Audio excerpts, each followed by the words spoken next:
arrêté de pleuvoir. C'est cool, je m'installe ici. Bonjour, aujourd'hui, pour une fois, on ne se retrouve pas à côté de chez moi, mais en montagne, à peu près à 2000 mètres d'altitude, parce qu'aujourd'hui, j'ai envie de vous parler de 3 oiseaux absolument extraordinaires. Le premier de ces oiseaux, c'est le petit coq de bruyère, ou tétralyre, un oiseau fameux par ses danses. Chaque printemps, au mois d'avril, au mois de mai, les mâles font la roue dans des petites clairières, comme ça, et c'est un des plus beaux spectacles que la nature peut nous offrir. Malheureusement, le petit coq de bruyère, il est de plus en plus menacé, essentiellement à cause du dérangement, parce que c'est un oiseau dont, en particulier en hiver, la vie ne tient qu'à un fil.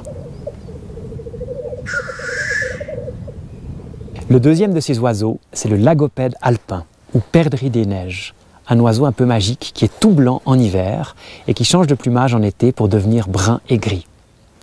Le lagopède alpin, malheureusement, c'est un petit peu notre ours blanc à nous.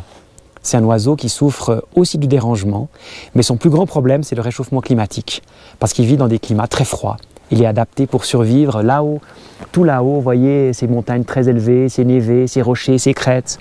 Lui, c'est sa maison, c'est là-haut.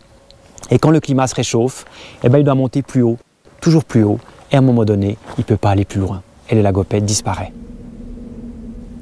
Le petit coq de bruyère, le lagopède alpin, et puis la perdrix bartavelle, un troisième magnifique oiseau coloré qui vit lui plutôt dans les pentes exposées plein sud, ensoleillé dans la caillasse, là où le soleil y tape fort. Un oiseau presque invisible, un oiseau mythique. Ces 3 oiseaux emblématiques de la montagne sauvage, eh bien, ils font l'objet à la fois d'un livre, Les Gardiens de l'Alpe, et d'une exposition qui sera présentée en avant-première dans 10 jours au prochain Festival Salamandre. Ne manquez pas le Festival Salamandre du 28 au 30 octobre prochain à Beausobre, à Morges.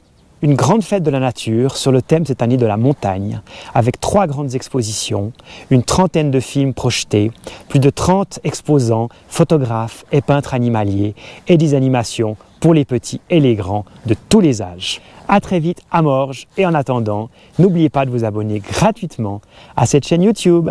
À bientôt!